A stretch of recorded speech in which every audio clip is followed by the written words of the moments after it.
Porque o mercado ele sempre reage ao que não necessariamente ao que é dito, né? Sim. Porque em nenhum momento o TCU falou, Banco Central, pare de fazer isso, né? Então é sempre assim, não é o que é dito, é o que não é dito. Eu acho que essa questão de você ter mais segurança jurídica, né? Você ter mais confiança nas instituições, né? Porque no fim das contas, é o que a gente viu esse movimento quando o TCU falou: vou investigar o investigador. Né? Porque o Banco Central, a função dele é não deixar o mercado se destrambelhar, enfim. Regular o mercado. Regular o mercado. Sim. Então, foi um movimento inédito esse, porque nunca tinha acontecido de o TCU, né? O TCU é um tribunal, mas é um tribunal de nome, né? Que na verdade ele é um órgão fiscalizador. E ele falar ele dar a entender, porque o mercado ele sempre reage ao que não necessariamente ao que é dito, né? Sim. Porque em nenhum momento o TCU falou, Banco Central, pare de fazer isso, né? Então é sempre assim, não é o que é dito, é o que não é dito. Então quando esse movimento acontece, a bolsa responde automaticamente. Por quê? Porque a gente quer ter um ambiente de segurança, um ambiente de segurança jurídica, um ambiente de segurança para o investidor, onde ele sabe que se eu aloco capital nesse país, nesse mercado, pelo menos eu sei que nesse mercado as instituições funcionam, as leis funcionam e tal. Daí um ponto que eu quero até colocar para vocês. Será que esse movimento que a gente viu, a gente até fugiu um pouco do REAG, né? Mas depois a gente volta a falar disso.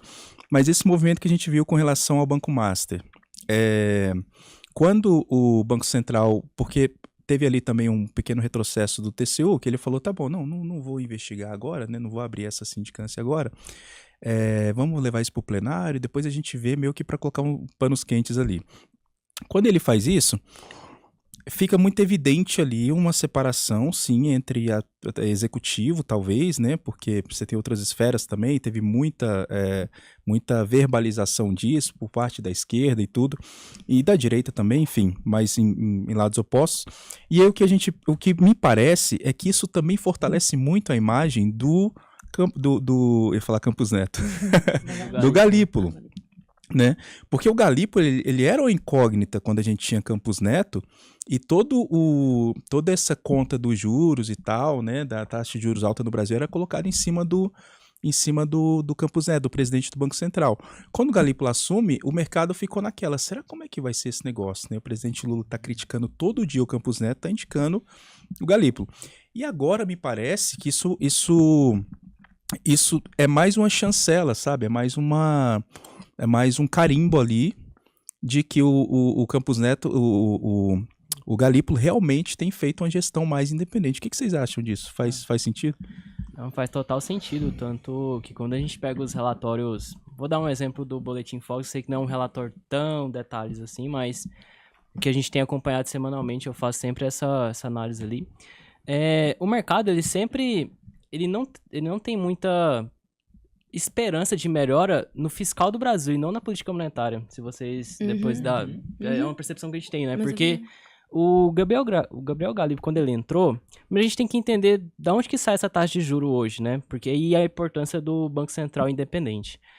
Porque a gente tem a meta de inflação de 3%, e ela é conduzida tanto pelo presidente, como também pelos ministros do Fernando Haddad, como também a Simone Tebet, que aí fica a parte ali dos diretores, né? Então, basicamente, o Banco Central, ele simplesmente pega essa meta de 3%, e ele tem que conduzir essa política monetária para baixar a inflação até essa taxa. Aí a gente tem o limite do teto da meta, que é 4,5%. Então, assim, desde a entrada do Galípolo, aí também já vê um trabalho importante também do próprio Roberto Campos Neto, de fortalecer ainda mais, de ter uma política mais restritiva nos juros, e isso também trouxe também esses trabalhos para o Galípolo. Então, assim, eu acho que o mercado ele sempre teve confiança no trabalho da política monetária. Agora, quando a gente está falando de política fiscal, aí envolve os gastos públicos, até mesmo o Boletim Focus, é onde é a linha que mais preocupa, porque o mercado realmente bate muito nos juros, aí eu falo de NTNBs longa, justamente pelo fiscal. Então, assim, eu acredito realmente que o mercado assim, tá comprado com o Gabriel Galípolo nesse sentido. agora com as outras questões, porque a gente está no ano eleitoral, então isso acaba que ano eleitoral acaba tendo maiores gastos públicos, então realmente eu não sei como vai ser a política econômica do país nesse sentido, porque a política econômica é a junção da monetária junto com a política fiscal. E voltando nesse assunto da REAG, eu peguei alguns detalhes interessantes, porque eu acredito que essa investigação não vai só melhorar do ponto de vista dos investidores, mas eu acredito que tende a fortalecer ainda mais alguns departamentos dentro das próprias companhias. Eu acredito que pode até vir também um estudo também até da própria CVM ou algo nesse sentido, porque eu acredito que faltou muito o compliance dentro de alguns fundos dentro da REAG. Porque se a gente for considerar, dos problemas dessa fraude foi que ela estava movimentando fundos de liquidez lá dentro do Master para melhorar o balanço do banco. Só que muitas dessas negociações acontecia bem no final ou do trimestre, na hora que haveria ali as auditorias do balanço, ou então no final do ano exercício, que aí você pega o final dos últimos 12 meses, né? O ano exercício até o 31/12 de 2024, 2025, todo o ano final fiscal. Então, eu acredito que até as próprias... eu não acho que a CVM tende a pegar isso para ela nesse sentido, mas eu acredito que as próprias empresas tendem a reforçar ainda mais os investimentos em profissionais nessa área. Porque é muito ruim, né? Porque se a gente for considerar, a gente teve essa fraude, já pode ser considerada uma fraude, até tem agências já trazendo com essa expressão, então não é com essa característica, então não é algo muito grave falar isso, mas já tem essa fraude do Banco Master. Se a gente caminhar para alguns anos agora, né, que é recente, já teve da Americanas também. Então, assim, são tantas coisas que vai acontecendo, então eu acredito que até as próprias empresas, de forma interna, tendem a investir mais em compliance. A Ambipar também foi, né? Foi algum erro também. A Ambipar foi uma questão... Não pode falar como fraude, porque a Ambipar foi uma questão dos créditos dela. É porque ela tinha alguns... Mas o Master tava no meio. Ah, sim, também.